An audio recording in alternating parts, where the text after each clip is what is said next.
Alright, well, I've talked about this guy before, actually just recently, Anand Giridharadas. He was the guy who said we're too obsessed with freedom, and then it's weird we're so obsessed with freedom since we're a country founded on slavery, so you should just do what the government tells you.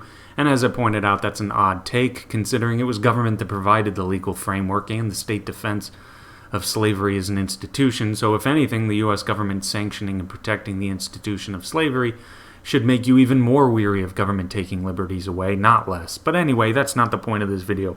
The point is this video he posted recently, claiming again that we're too obsessed with freedom and it's killing us. Now, first off, I disagree with Anand here, but I'm not a fan of any of the people in this video either.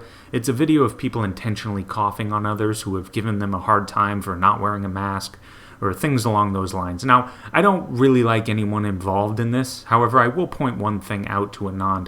Although he's not addressing libertarians specifically, since we are the people that support liberty the most, I feel it's appropriate for me to point out that Anand does not understand a thing about liberty. First of all, liberty is non-aggression, not intentionally initiating force, violence, coercion, or fraud. Those are foundational ideas to freedom.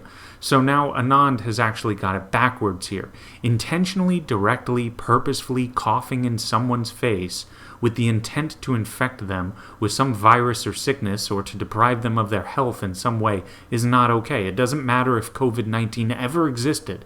Even before anyone knew the term coronavirus, it was never okay to intentionally transfer bodily fluids to someone who was not a willing recipient. Weird way to put it, but it's accurate. For example, if you have HIV, you should absolutely not be allowed to intentionally transfer your blood into the body of another person if they're not okay with it. I don't know why they would be okay with it, but whatever. If they naturally don't want HIV-infected blood on or in them, you would be an aggressor if you forcefully made that happen. Not okay. So these people you're criticizing for being too freedom-obsessed, they actually don't understand freedom or liberty either, and it's obvious. So it makes it pretty apparent that you don't understand it either, Anand, if you're suggesting that they're somehow the purveyors of freedom. Now, one thing I'd like to say. These people who are intentionally coughing in people's faces are acting like children, no doubt. It's ridiculous infantile behavior. However, they're acting like a child throwing a temper tantrum because of other people acting utterly hysterical. Still no excuse, but they are responding to people who have gone off the deep end of paranoia. What do we have? Close to 100,000 deaths at this point, and who knows how many of those are added in there to pad the numbers, as it's obvious they're throwing stroke, heart attack, gunshot victims into that lot, artificially inflating that number. Healthcare workers across the U.S. have said that they're being told to report the cause of death as COVID, even if it's apparent that it is not, as hospitals do get a premium for every COVID death they have. So 100,000 deaths is highly likely to be a very inflated number, but even still, 30,000 of those deaths are just in New York and New Jersey. So that means we have to treat all 325 million Americans across 4 million square miles as potential ticking time bombs? Does that mean we have to do as you have done, Anand, and claim that someone coughing on another person because they're too obsessed with freedom is literally killing us?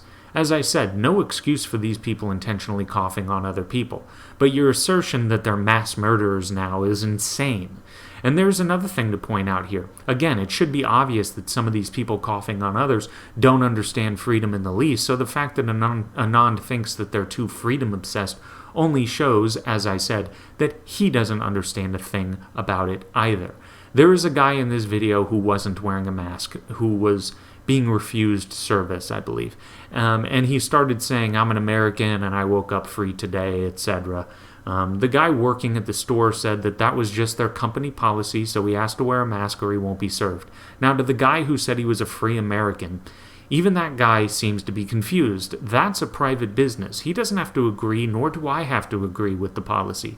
I don't think that everyone is a potential ticking time bomb. But if a private business wants to institute that policy, that's their prerogative. You can go somewhere else. Freedom is all about private property. You can institute rules and guidelines on your property that I may detest, but I don't own your land. I had nothing to do with the success of your business. So I don't have any recourse other than abstaining from doing business with you. And by the way, private property is fundamental to liberty. This guy in this video did not understand that, so he's confused, much like Anand here is as well. And by the way, what are all these businesses doing whether or not the government tells them what to do or not? They're instituting these policies. And even before they had the policy of the face mask, they would kick you out of a store if you're harassing someone by coughing on them or spreading your bodily fluids all over the place. You don't need government to mandate all this. Private businesses don't want other people to feel uncomfortable anyway. So anyway, Anand here, obviously very confused, doesn't know what he's talking about, but maybe he'll see this and it'll clear some things up for him. Probably not, but I can dream. Anyway, please like, subscribe, and share this video, and don't spit on people, you disgusting filthy sacks of diseases. Later.